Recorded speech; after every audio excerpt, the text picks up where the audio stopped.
Welcome back to Religion in the News. My guests today are Guy Swenson and Kayla Snyder. They're here to talk about Common Ground Christian Ministries. Welcome to Religion in the News. Thank you.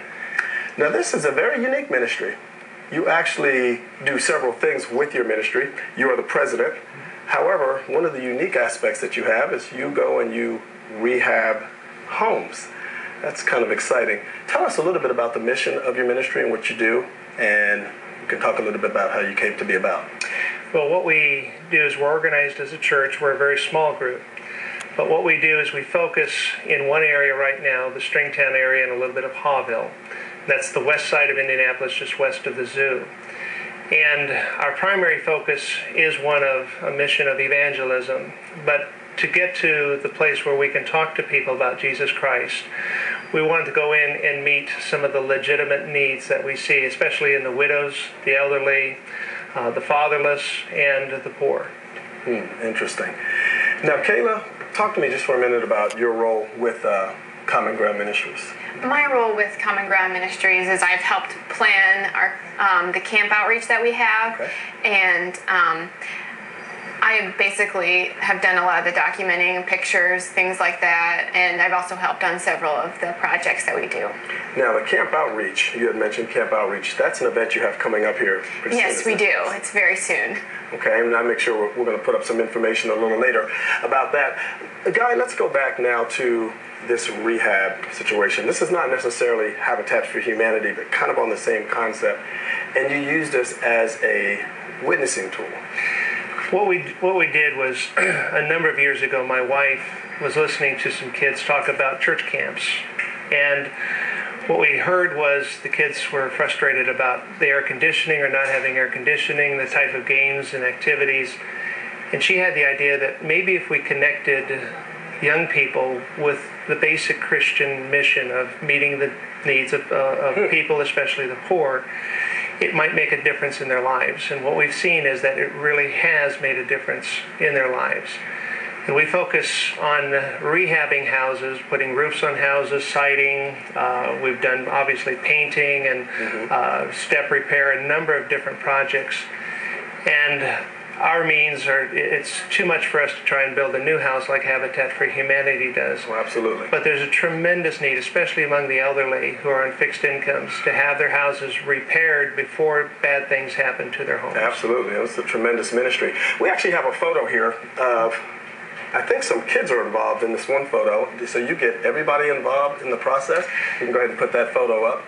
Well, what we do is we started with young people, but it pretty rapidly morphed into a family-oriented event. We have volunteers coming in from all parts of the country to help, plus we work with local neighborhood people.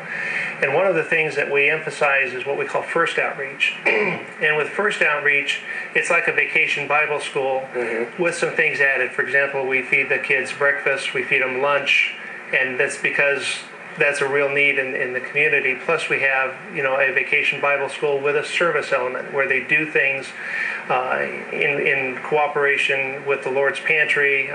They've been a tremendous help to us. Absolutely.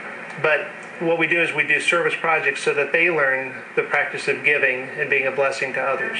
Exciting. Kayla, I'm going to ask you, is the food good? The food is delicious. The food good? Okay. Yes, okay. it's very Didn't good. want to put you on the spot there, guys.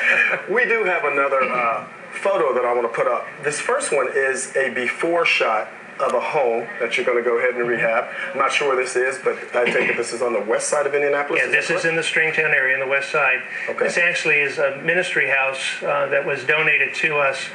And what we use that as a base of operations in the Stringtown area. And we used local unemployed men, just literally from within a few blocks around that particular ministry house. And they did a complete rehab of that house. And I want to make sure we put that second picture up so we can see the condition of the rehab work. Yeah, it's coming up here in a second. It's quite a change. Wow. And one of the things that we've noticed is, as we have, and other groups as well, have started working to improve the neighborhood, people have more pride in their homes. And there's a lot of work being done in that neighborhood to take what was a struggling neighborhood, and especially, overgrown lots and things like that, And people have been taking pride in cleaning up their own houses, working on their own projects. That's exciting. What a way to revitalize a neighborhood, a community, at the same time, and more importantly, to evangelize and begin to put some grassroots evangelism in there. A lot of people, and especially those who have seen Christian people or people who are professing Christianity and not practicing it, it leaves a sour taste in their mouths. That's true. And we feel there's nothing better than actually practicing authentic Christian values and partnering with people who do. It's a very, very practical way to show the love of Christ. Well, I really appreciate what you're doing. We're going to go ahead and put your contact information up on the screen for the viewers that want to get a hold of you and more information on your ministry. Also, tell us the dates again for the... It's the week of July 11th through the 16th. The 11th through the 15th are our work projects. The 16th is a neighborhood celebration. Wonderful. Guy, Kayla, thank you for being our guest today on Religion in the News, and we wish you much success with your ministry. Thank you. Thank you. Jeff, now to you.